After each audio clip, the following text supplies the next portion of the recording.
There's videos from my college professors that want proof that I'm sick, but I haven't been able to book an appointment to the doctors because it's so fucking hard. Y'all want proof?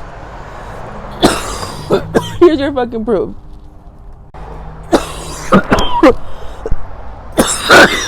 No, I'm literally gonna fucking pass out every time I cough. And they have the freaking audacity to insinuate that I'm freaking lying. That I'm lying.